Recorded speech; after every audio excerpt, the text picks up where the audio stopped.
Mengapa aku tidak dapat berbuat seperti burung gagak ini sehingga aku dapat menguburkan mayat saudaraku? Maka, jadilah dia termasuk orang-orang yang merugi. Ayat 31.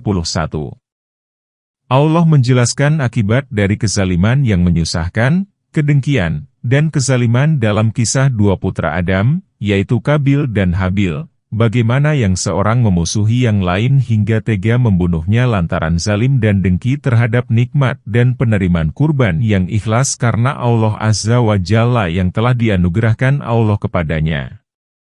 Maka yang terbunuh, yaitu Habil, beruntung mendapatkan pengampunan dosa dan masuk surga. Sementara si pembunuh, yaitu Kabil, merugi dan kembali hampa tangan dan kerugian di dunia dan akhirat. Maka Allah Ta'ala berfirman, ceritakanlah kepada mereka kisah dua anak Adam dengan benar. Yakni, kisahkanlah cerita dua anak Adam kepada orang-orang yang zalim dan hasud itu, yaitu saudara anjing dan kera yakni kaum Yahudi dan konco-konconya serta orang yang serupa dengan mereka. Firman Allah, dengan benar, artinya secara jelas. Persoalan itu harus diceritakan tanpa mengandung kekeliruan, kebohongan, ilusi, penukaran, penambahan, dan pengurangan. Penggalan ini seperti firman Allah, sesungguhnya ini benar-benar merupakan cerita yang hak. Kisah mengenai Kabil dan Habil diceritakan bukan hanya oleh seorang ulama salaf dan halaf saja. Sesungguhnya Allah mensyariatkan kepada Adam supaya menikahkan anak perempuannya kepada anaknya yang laki-laki, karena kondisinya mudarat. Namun, ada pula ulama yang mengatakan bahwa Adam memiliki anak laki-laki dan anak perempuan dari satu kelahiran. Adam melahirkan anak perempuan dari kelahiran yang satu dengan anak laki-laki dari kelahiran yang lain. Saudara perempuan Habil buruk rupa dan saudara perempuan Kabil cantik. Kabil bermaksud mengawini saudara kembarannya yang perempuan, namun Adam menolaknya kecuali jika keduanya mempersembahkan suatu kurban. Barang siapa yang diterima kurbannya maka si cantik menjadi miliknya. Maka, kurban Habil diterima, sedangkan kurban Kabil tidak.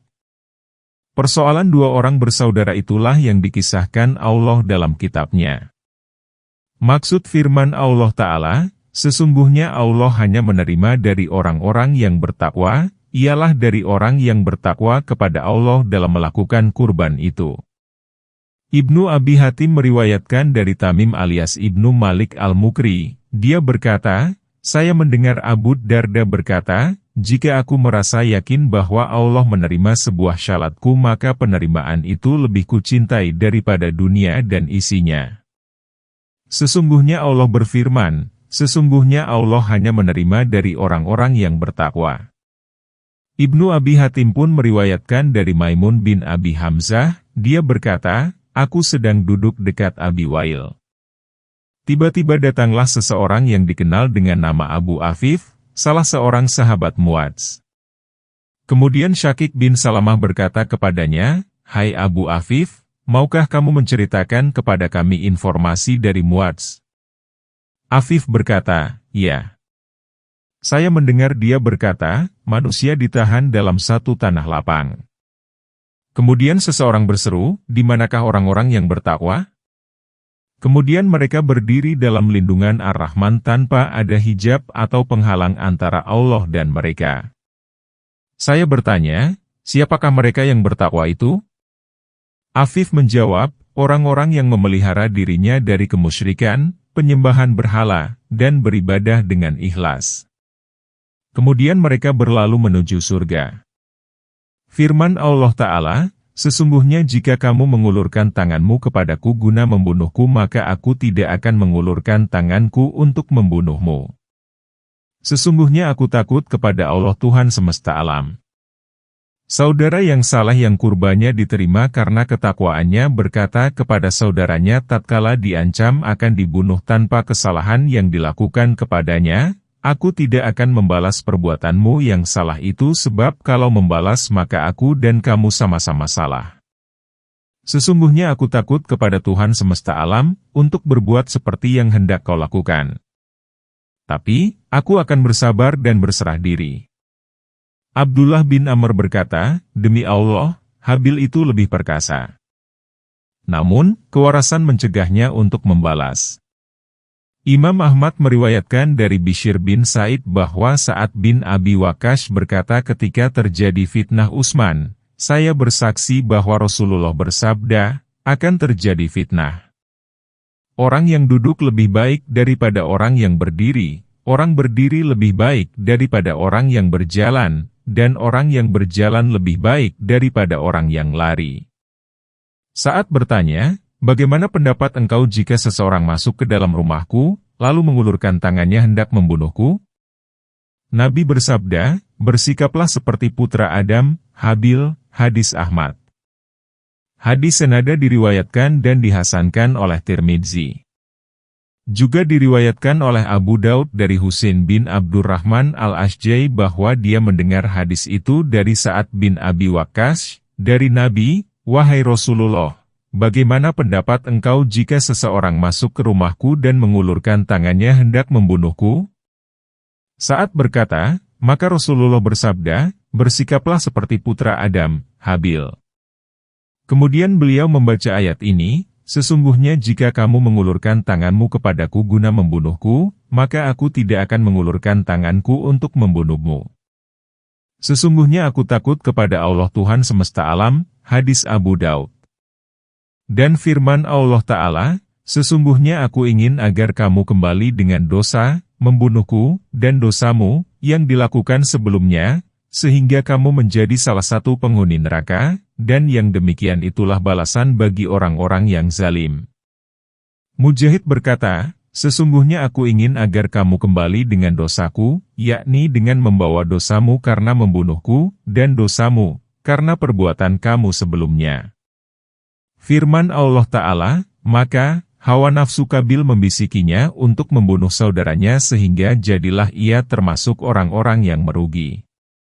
Yakni, nafsu itu membaguskan, membisikkan, dan mendorong Qabil agar membunuh saudaranya. Kemudian dia pun membunuhnya setelah mendapat nasihat dan larangan itu. Firman Allah, "Jadilah ia termasuk orang-orang yang merugi, yakni di dunia dan di akhirat."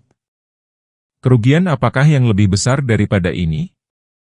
Imam Ahmad meriwayatkan dari Abdullah bin Mas'ud, dia berkata bahwa Rasulullah bersabda, "Tidaklah jiwa yang dibunuh secara zalim melainkan putra Adam, Qabil, menanggung darahnya sebab dialah orang yang pertama kali melaksanakan tradisi membunuh." Hadis jamaah kecuali Abu Daud.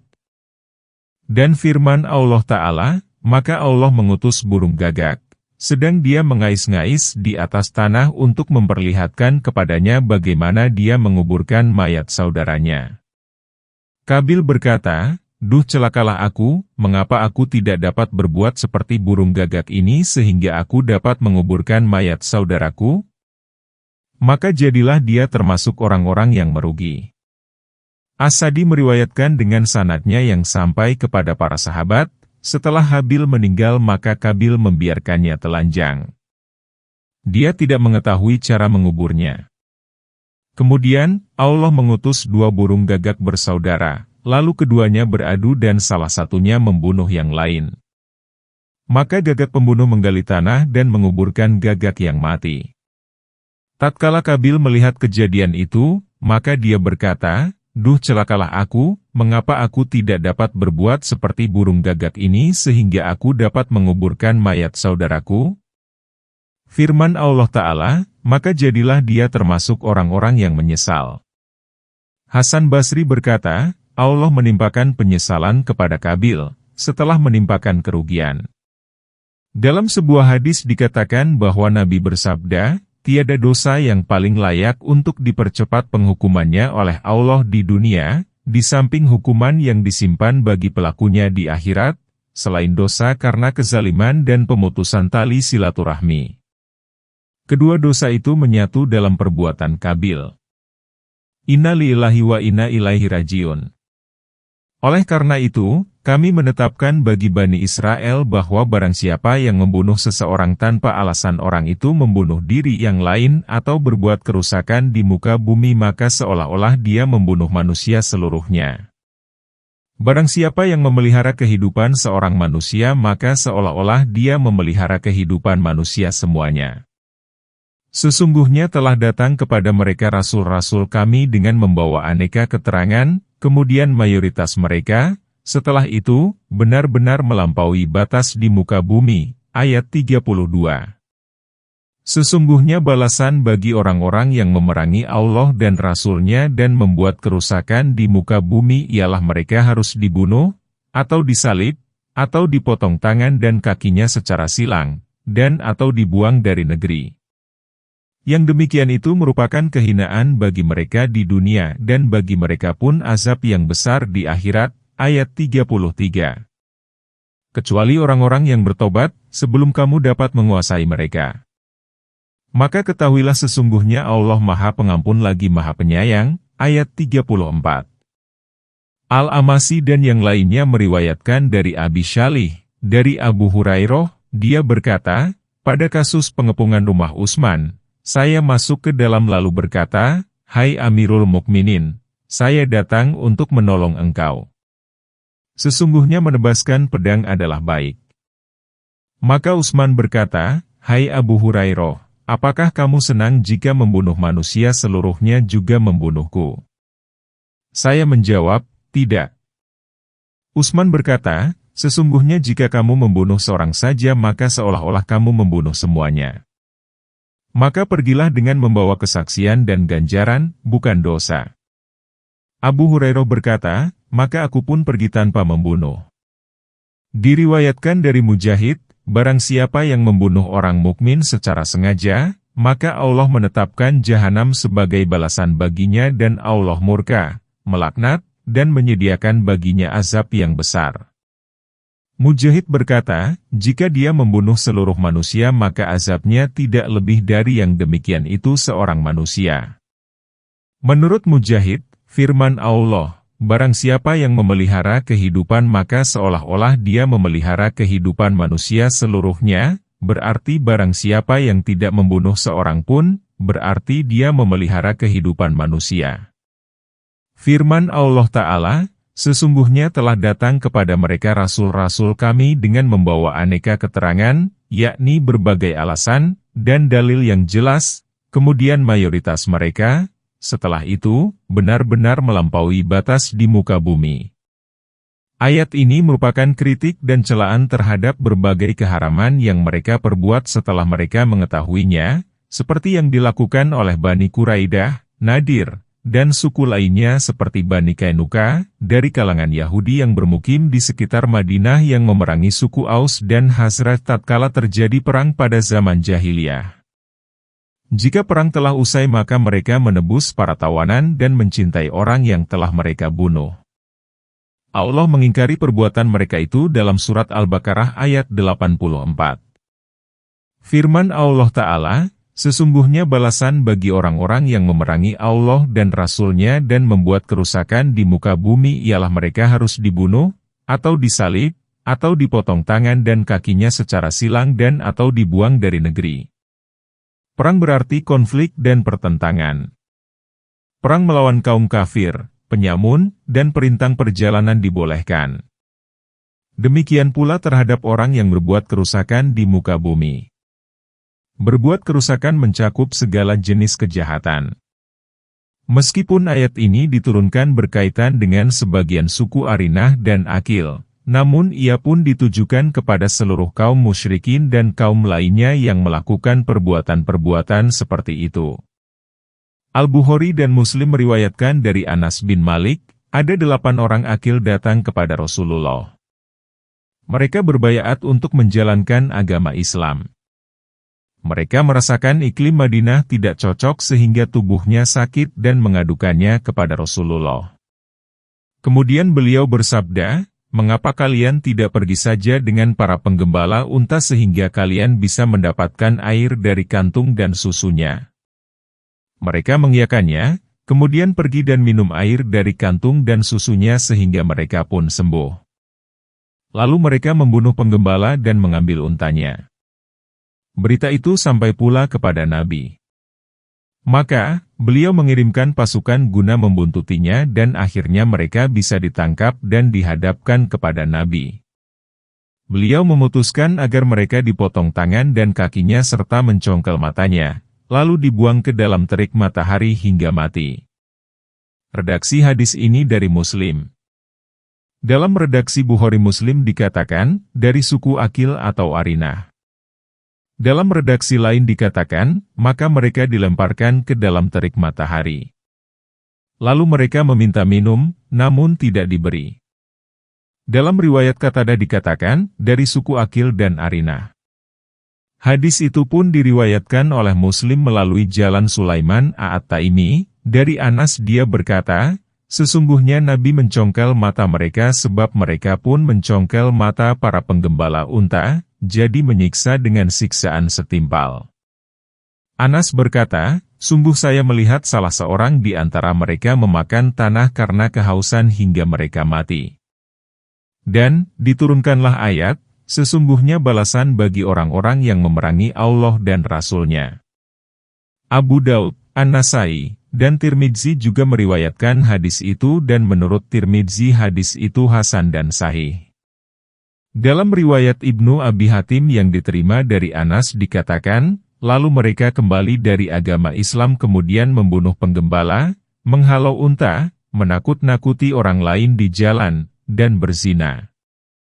Ibnu Abi Hatim meriwayatkan kisah suku Arinah dari Abdullah bin Umar atau Amr Yunus ragu-ragu dari Rasulullah. Dan, sehubungan dengan mereka diturunkanlah ayat yang menyuruh untuk memeranginya. Hal senada diriwayatkan pula oleh Abu Daud.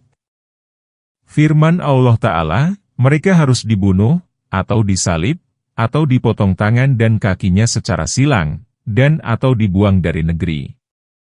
Ibnu Abi Talha meriwayatkan dari Ibnu Abbas, barang siapa yang menghunus senjata kepada orang Islam dan menakut-nakuti orang dalam perjalanan, kemudian dia mengalahkan dan menguasainya, maka dalam menghadapi soal ini pemimpin umat Islam boleh memilih antara membunuh, menyalib, dan atau memotong tangan dan kakinya.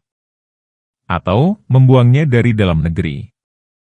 Yang menjadi sandaran pendapat ini ialah bahwa zahirau untuk menyatakan pilihan, seperti yang terjadi pada ayat Al-Quran lainnya yang senada, seperti firman Allah mengenai balasan bagi binatang buruan, maka dendanya ialah mengganti dengan ternak lain yang sejenis dengan buruan yang dibunuhnya, menurut putusan dua orang yang adil di antara kamu sebagai hadiah yang dibawa sampai ke Ka'bah. Atau dendanya membayar kafarat dengan memberi makan orang-orang miskin, atau berpuasa seimbang dengan makanan yang dikeluarkan itu, Surat Al-Ma'idah, ayat 95.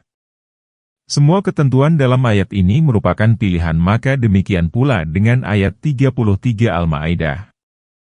Adapun firman Allah Ta'ala, atau dibuang dari dalam negeri, Adha, Al-Khurasani menafsirkan, dibuang dari satu daerah ke daerah lain selama beberapa tahun dan tidak boleh keluar dari negara Islam. Ulama lain menafsirkan, yang dimaksud dengan an-nafyu ialah memenjarakan. Ibnu Jarir memilih pandangan bahwa yang dimaksud oleh an-nafyu di sini ialah diusir dari negerinya ke negeri lain dan di sana itu dipenjarakan. Firman Allah Ta'ala, yang demikian itu merupakan kehinaan bagi mereka di dunia dan bagi mereka pun azab yang besar di akhirat. Yakni, soal membunuh, menyalib, memotong tangan dan kaki mereka secara silang, dan membuangnya seperti yang telah diceritakan merupakan kehinaan bagi mereka dalam pandangan manusia pada kehidupan dunia ini, di samping itu mereka pun akan mendapatkan azab yang besar pada hari kiamat yang kini disimpan Allah. Penggalan ini menguatkan pandangan orang yang mengatakan bahwa ayat ini diturunkan sehubungan dengan kaum musyrikin. Adapun mengenai pemeluk Islam, maka dalam Syahih Muslim dikatakan bahwa Ubadah ibnu Syamit berkata, Rasulullah membebankan kepada kami sebagaimana beliau membebankan kepada kaum wanita agar kami tidak menyekutukan Allah dengan apapun, tidak mencuri, tidak berzina, tidak membunuh anak-anak kami, dan tidak boleh saling menyakiti di antara kami.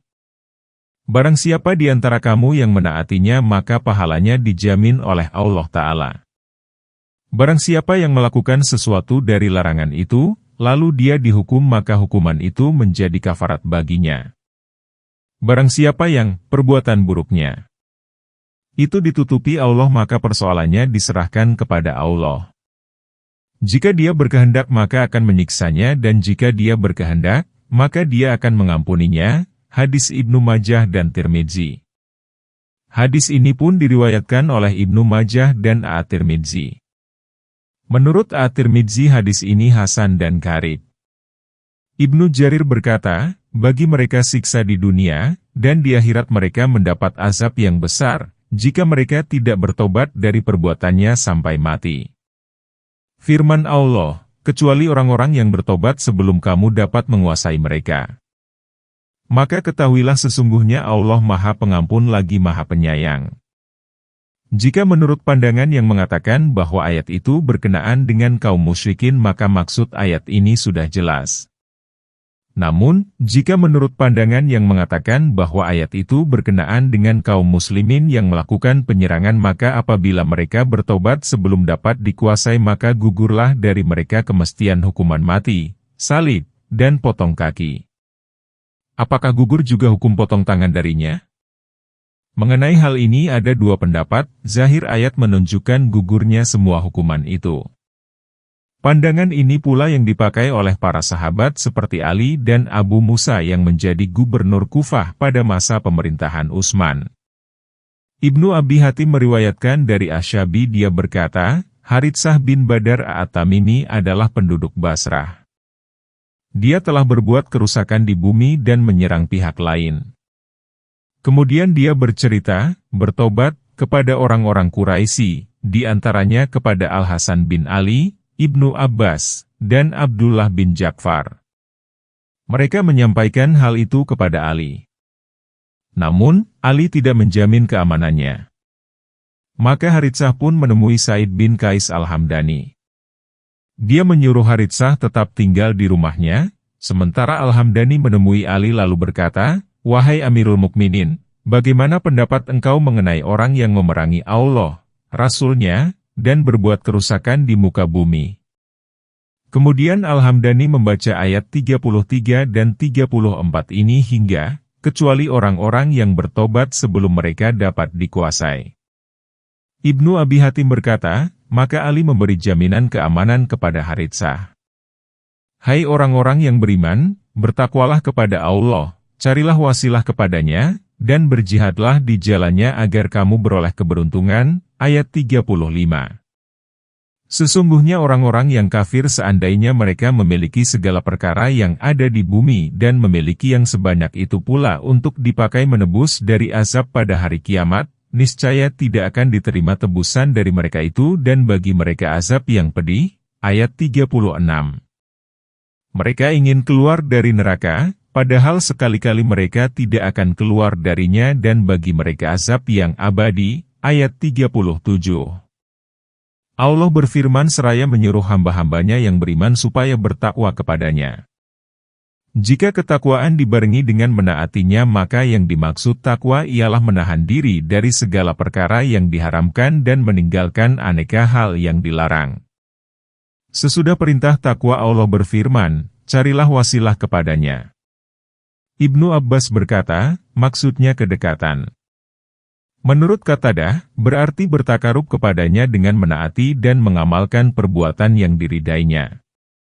Saya telah membahas masalah ini secara luas dalam buku saya yang berjudul Pencapaian kepada Hakikat Tawasul, artinya mendekatkan diri kepada Allah.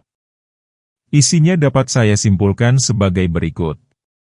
Segala puji bagi Allah, shalawat dan salam semoga dilimpahkan kepada Muhammad Rasulullah dan para pengikutnya. Amma badu, selanjutnya. Tawasul, artinya mendekatkan diri kepada Allah, itu terdiri atas dua jenis. 1. Tawasul yang disyariatkan dan 2. Tawasul yang dilarang. Tawasul yang disyariatkan ialah tawasul yang disyariatkan Allah dan disampaikan oleh Rasulullah. Ia terbagi 3. A. Tawasul dengan zat Allah. Sifat-sifatnya yang agung dan dengan Asmaul Husna. B. Tawasul kepada Allah dengan amal saleh orang yang bertawasul, dan C. Tawasul dengan doa sesama kaum muslimin dan tidak ada bedanya antara doa muslim yang lebih tinggi kepada muslim yang lebih rendah atau sebaliknya. Inilah tawasul yang dilakukan oleh Muhammad, para sahabatnya, para pelaku masa yang terpilih, dan setiap orang yang mengikuti jalan mereka hingga hari kiamat. Adapun tawasul, artinya mendekatkan diri kepada Allah, yang dilarang ialah yang tidak disyariatkan oleh Allah Ta'ala, tidak disampaikan oleh Rasul-Nya, dan tidak dikenal sebagai perbuatan sahabat, seperti mendekatkan diri kepada Allah melalui makhluk, baik dengan maksud meminta perolehan kepada Allah melalui mereka, atau dengan maksud menjadikan mereka sebagai perantara antara Allah dan makhluknya supaya doa diterima, atau menjadikan mereka sebagai orang yang dekat kepada Allah sehingga mereka dapat memenuhi kebutuhannya dan memintakan petunjuk kepada Allah bagi kepentingannya. Orang-orang saleh yang dijadikan sarana tawasul, artinya mendekatkan diri kepada Allah, itu akan dipanggil Allah Ta'ala dan mereka berada pada kedudukan yang tinggi di sisinya, insya Allah. Kedudukan mereka ini tidak akan diraih oleh orang yang menjadikannya sebagai sarana tawasul, artinya mendekatkan diri kepada Allah, kecuali jika dia beramal saleh pula.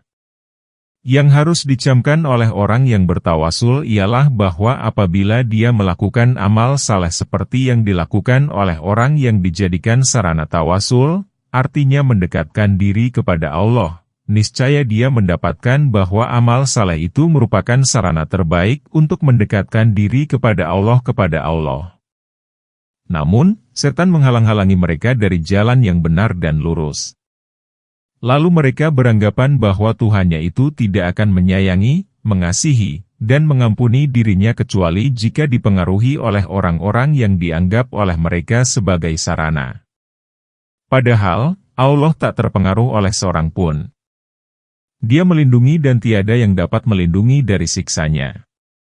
Dia mengetahui pandangan yang berkhianat dan isi hati. Jadi, dia tidak membutuhkan seseorang yang mengenalkan makhluk kepadanya. Apakah Allah yang menciptakan itu tidak mengetahui yang kamu lahirkan dan kamu rahasiakan? Dan Dia Maha Halus lagi Maha Mengetahui. Mereka beranggapan bahwa para pejabat itu tidak memenuhi aneka kebutuhan manusia kecuali jika diantarai oleh orang lain. Jadi, mereka telah menyerupakan haliknya dengan para pejabat itu, naudzubillah. Banyak di antara mereka yang menampilkan alasan dungu ini. Mereka mengatakan, sebagaimana layaknya bagi seseorang yang akan menghadap pejabat itu diantarai oleh seorang perantara, maka kita pun harus mengambil perantara dalam menemui Allah melalui para kekasihnya, yaitu para nabi, wali, dan syalihin untuk memenuhi kebutuhan kami. Demikianlah, mereka telah menyerupakan Halik yang Maha Kuasa yang mengetahui perkara yang ada di langit dan di bumi, yang Maha Mengetahui lagi Maha Waspada, yang mengerjakan apa yang hendak diberlakukan kepada makhluk yang lemah, hina, dan tidak memiliki apapun di sisi Allah serta memiliki aneka sifat kekurangan yang mustahil dimiliki oleh Allah. Terkadang hamba itu bodoh, zalim, tercela, atau memerlukan bantuan orang lain yang dijadikan perantara oleh Allah serta sifat kekurangan lainnya. Adapun Allah yang Maha Suci adalah terbebas dari segala sifat keduniaan yang hina. Dia memiliki sifat-sifat yang tinggi dan nama-nama yang indah. Apakah setelah mengetahui perbedaan yang besar antara sifat-sifat makhluk dan Halik ini kita boleh menyerupakan kondisi orang yang menjadi perantara kepada Allah dengan kondisi perantara kepada hamba? Alangkah mustahilnya, karena sesungguhnya Allah tidak membutuhkan perantara, Dia Maha Kaya dari bantuan semesta alam, Maha Esa dan tiada sekutu baginya, dan Dia lebih dekat kepada hambanya daripada urat leher. Perantara hanya berlaku bagi hamba. Allah Ta'ala memberitahukan kepada kita bahwa Dia itu sangat dekat, dan apabila hamba-hambaku bertanya ihwal aku maka sesungguhnya aku dekat.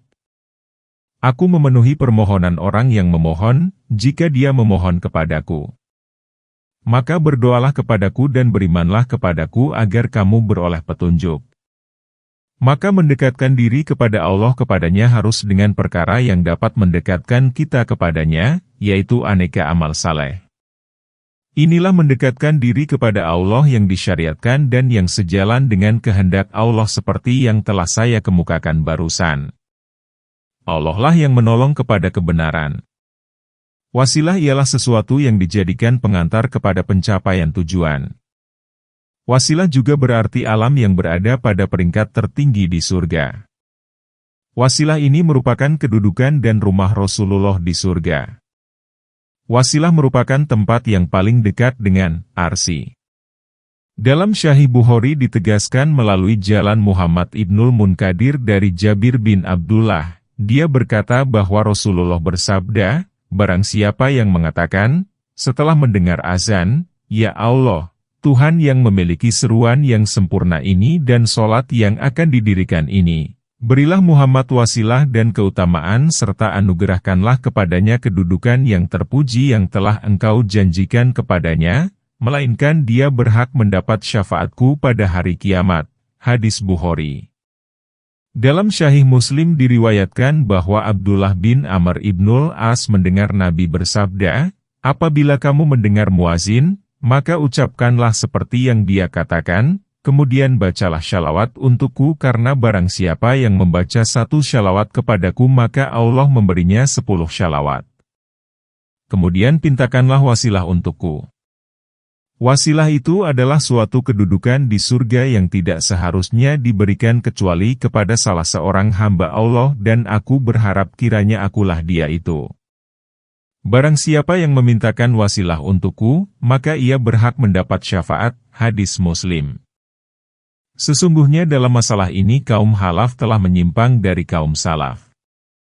Kaum Khalaf menempuh berbagai jalan yang minimal dapat dikatakan bahwa mereka tidak menempuh jalan kaum Salafus Saleh, tidak bersandar kepada sandaran syara, apapun, dan tidak mengandung topangan yang bersumber dari Alkitab yang mulia dan sunnah yang sahih. Itulah tradisi mereka dalam menghadapi setiap persoalan yang mereka perselisihkan dengan kaum Salaf. Kaum Khalaf berpegang kepada pikiran dan hawa nafsu. Walaupun mereka hendak berpegang kepada Al-Quran, menurut anggapannya, maka mereka menakwilkan dan menafsirkan ayat dengan maksud yang tidak dikandung oleh ayat itu. Mereka menakwilkan dan memperpanjang maksud sesuai dengan seleranya. Jika mereka hendak membuktikan dengan hadis maka mereka hanya membuktikan dengan hadis-hadis yang sangat lemah, maudhu, bohong, batil, dan yang tidak berdasar sama sekali. Saya tidak tahu apakah hal itu dilakukan karena tahu atau tidak tahu. Jika karena tidak tahu, maka hal itu merupakan musibah. Dan, jika karena tahu maka musibah itu lebih hebat lagi. Mereka dengan kaum salaf bagaikan berada pada dua sisi yang bertentangan yang tidak akan bertemu kecuali dikehendaki Allah, dan Allah Maha Kuasa untuk mempertemukannya. Ibnu Mardawi meriwayatkan dari Abu Sa'id Al-Hudri, dari Nabi beliau bersabda, wasilah itu adalah sebuah derajat pada sisi Allah dan tiada lagi derajat di atasnya, maka pintakanlah kepada Allah agar dia memberikan wasilah itu kepadaku, bukan kepada makhluk lainnya. Firman Allah Ta'ala, dan berjihadlah di jalannya agar kamu beroleh keberuntungan. Yakni, Allah Ta'ala menyuruh mereka supaya memerangi musuh, yaitu kaum kafir dan kaum musyrikin yang keluar dari jalan yang lurus. Allah memotivasi mereka untuk berjihad dengan sesuatu yang disediakan Allah pada hari kiamat bagi orang-orang yang berjihad di jalannya. Sesuatu itu ialah keberuntungan dan kebahagiaan yang besar, abadi, dan lestari yang dinikmati di dalam ruangan-ruangan yang tinggi di dalam surga yang ditempatinya. Pakaiannya takkan usang dan kemudaannya takkan memudar. Kemudian Allah memberitahukan azab dan nestapa yang disediakan bagi musuh-musuh mereka, yaitu kaum kafir. Sesungguhnya orang-orang yang kafir seandainya mereka memiliki segala perkara yang ada di bumi dan memiliki yang sebanyak itu pula untuk dipakai menebus dari azab pada hari kiamat, niscaya tidak akan diterima tebusan dari mereka itu dan bagi mereka azab yang pedih. Yakni, jika pada hari kiamat salah seorang di antara kaum kafir itu membawa emas sepenuh bumi ditambah dengan jumlah yang sama untuk menebus dirinya dari azab Allah, maka tebusan itu tidak akan diterima sehingga dia tidak dapat menyelamatkan diri dan lari dari azab. Oleh karena itu, Allah Ta'ala berfirman, dan bagi mereka azab yang pedih, yakni menyakitkan. Mereka ingin keluar dari neraka, padahal sekali-kali mereka tidak akan keluar darinya dan bagi mereka azab yang abadi. Sebagaimana Allah berfirman, setiap kali mereka hendak keluar dari neraka lantaran kesengsaraan mereka, niscaya mereka dikembalikan kepadanya. Yakni, azab mereka itu kekal dan lestari, tidak dapat keluar darinya dan tidak dapat mengelak. Dalam Syahihain diriwayatkan dari Anas bin Malik, Rasulullah bersabda, seorang penghuni neraka ditampilkan dan ditanya, "Hai anak Adam, bagaimana tempat pembaringanmu?" Dia menjawab, "Ia merupakan yang terburuk." Ditanya, "Apakah kamu akan menebusnya dengan emas sepenuh tempat air minummu?" Dia menjawab, "Benar, ya Tuhanku." Maka Allah Ta'ala berfirman, "Kamu bohong, aku telah memintamu dari kamu sesuatu yang lebih sepele daripada itu, namun kamu tidak memenuhinya."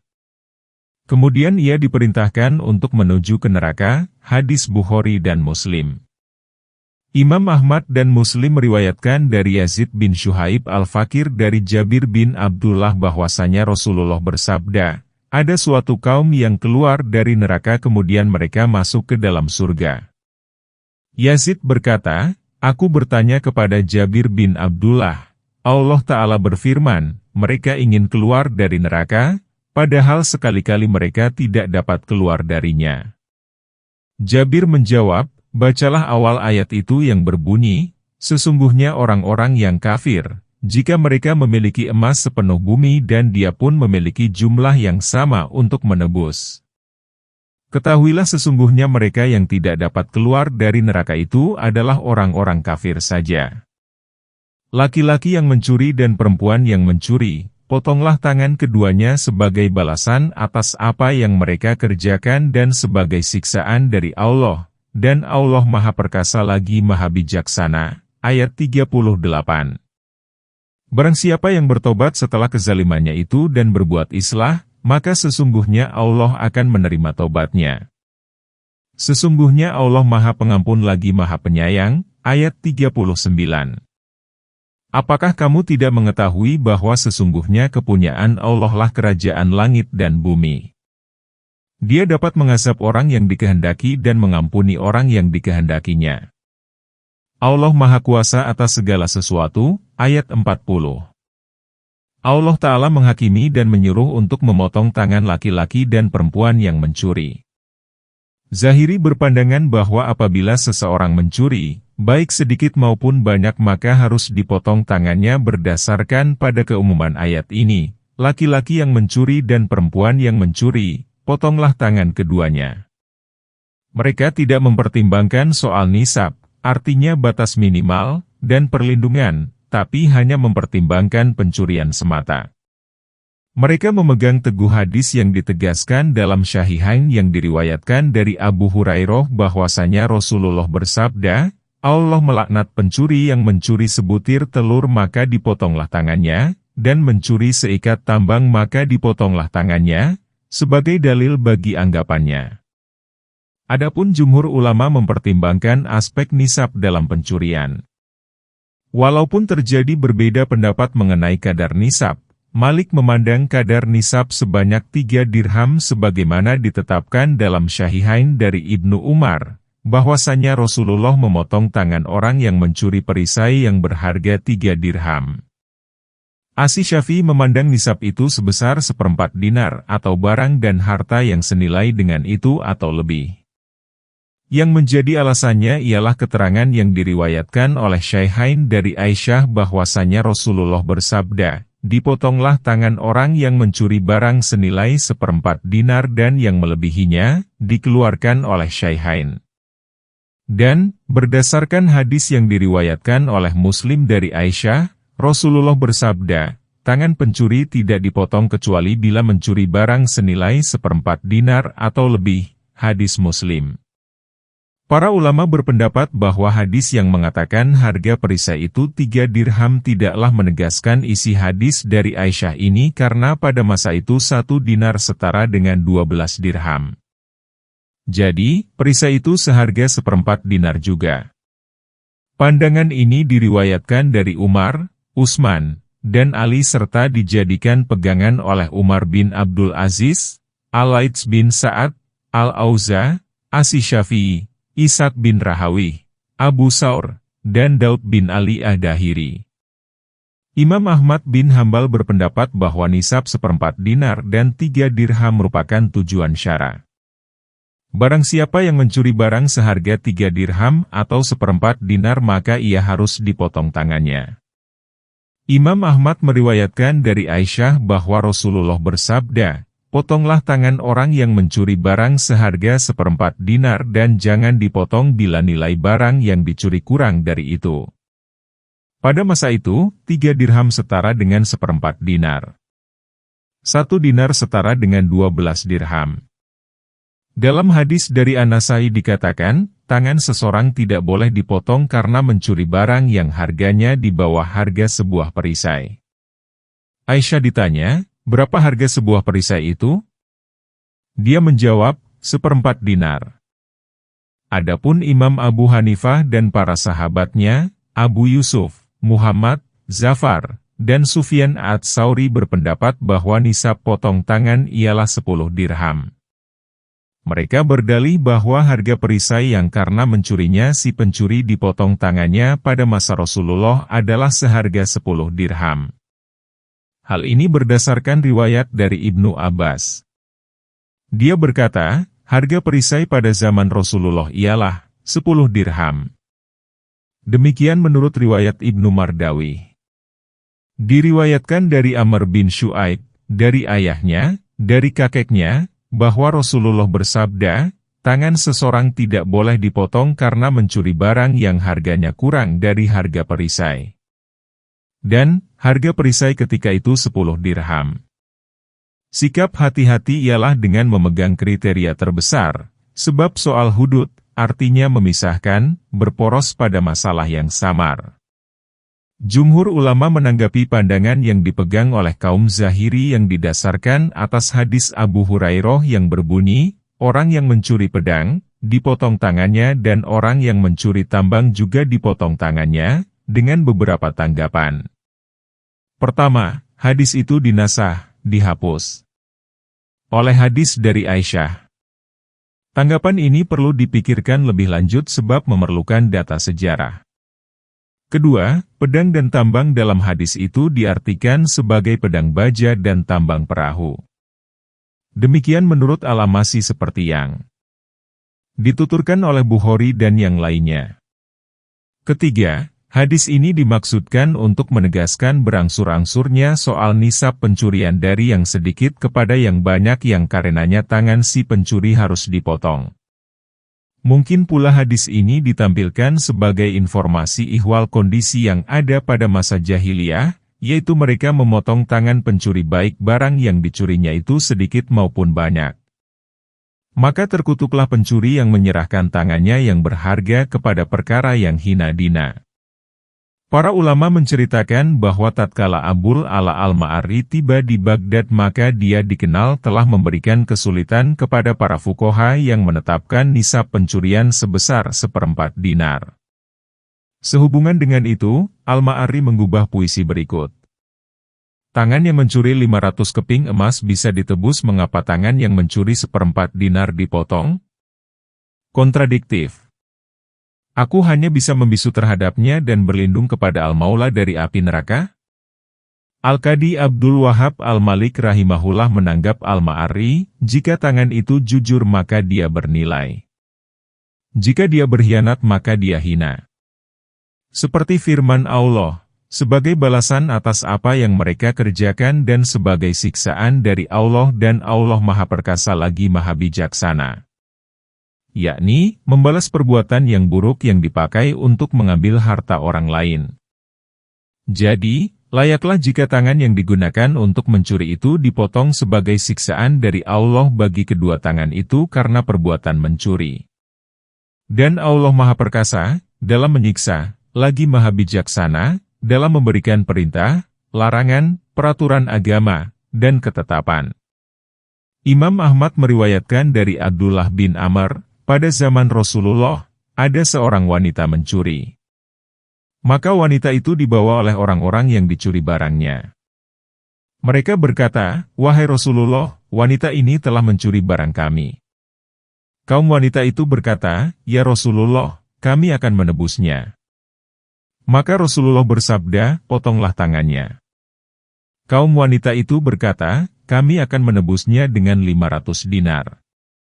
Nabi bersabda, "Potonglah tangannya." Maka dipotonglah tangan kanannya. Wanita itu berkata, "Ya Rasulullah, apakah saya telah memperoleh pengampunan atas dosa saya?" Beliau menjawab, "Ya. Hari ini engkau bebas dari dosamu seperti tatkala kamu dilahirkan oleh ibumu." Maka Allah menurunkan ayat dalam surat Al-Maidah ayat 39, "Barang siapa yang bertobat setelah kezalimannya itu dan berbuat islah, maka sesungguhnya Allah akan menerima tobatnya. Sesungguhnya Allah Maha Pengampun lagi Maha Penyayang." Wanita ini ialah Al-Makhzumiyah. Hadis mengenai dia ditegaskan dalam Syahihain. Kemudian Allah Ta'ala berfirman, "Apakah kamu tidak mengetahui bahwa sesungguhnya kepunyaan Allah lah kerajaan langit dan bumi? Yakni, dialah yang merajai dan menghukumi, tidak ada yang dapat membantah hukumnya dan dia melaksanakan apa yang dikehendakinya. Dia dapat mengazab orang yang dikehendaki dan mengampuni orang yang dikehendakinya. Allah Maha Kuasa atas segala sesuatu." Hai Rasul, janganlah kamu merasa sedih oleh orang-orang yang bersegera dalam hal kekafiran, yaitu dari kalangan orang-orang yang mengatakan dengan mulut mereka, "Kami telah beriman," padahal hati mereka belum beriman, dari kalangan orang Yahudi yang menyukai kebohongan dan sangat gemar mendengar perkataan-perkataan orang lain yang belum pernah datang kepadamu. Mereka mengubah perkataan Taurat dari tempat-tempatnya. Mereka berkata, "Jika ini diberikan kepadamu maka terimalah dan jika kamu diberi yang bukan ini maka hati-hatilah. Barang siapa yang dikehendaki oleh Allah kesesatannya, maka sekali-kali kamu tidak akan mampu menolak sesuatu pun dari Allah." Mereka itu adalah orang-orang yang tidak akan disucikan hatinya oleh Allah. Mereka mendapat kehinaan di dunia dan di akhirat mendapat azab yang besar. Ayat 41. Mereka gemar menyimak kebohongan dan gemar memakan makanan yang haram. Jika mereka datang kepadamu maka putuskanlah perkara di antara mereka atau berpalinglah dari mereka. Jika kamu berpaling dari mereka, maka mereka tidak akan memberimu mudarat sedikit pun. Jika kamu memutuskan persoalan di antara mereka maka putuskanlah dengan adil. Sesungguhnya Allah mencintai orang-orang yang adil. Ayat 42. Bagaimana mereka akan berhakim kepadamu, padahal mereka memiliki Taurat yang di dalamnya terdapat hukum Allah kemudian mereka berpaling setelah itu. Mereka itu bukanlah orang-orang yang beriman. Ayat 43. Sesungguhnya kami telah menurunkan Taurat. Di dalamnya terdapat petunjuk dan cahaya. Para nabi yang telah berserah diri, para ulama, dan para pendeta menggunakannya untuk menghukumi orang-orang Yahudi sebab mereka diperintahkan supaya memelihara kitab-kitab Allah dan mereka menjadi saksi terhadapnya. Maka janganlah kamu takut kepada manusia, namun takutlah kepadaku. Dan janganlah kamu menjual ayat-ayatku dengan harga yang murah.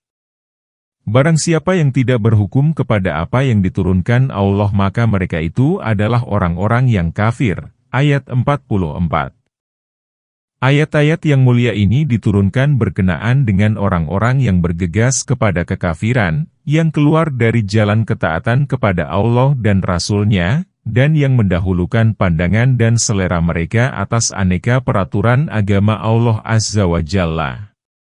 Yaitu, dari kalangan orang-orang yang mengatakan dengan mulut mereka, "Kami telah beriman," padahal hati mereka belum beriman.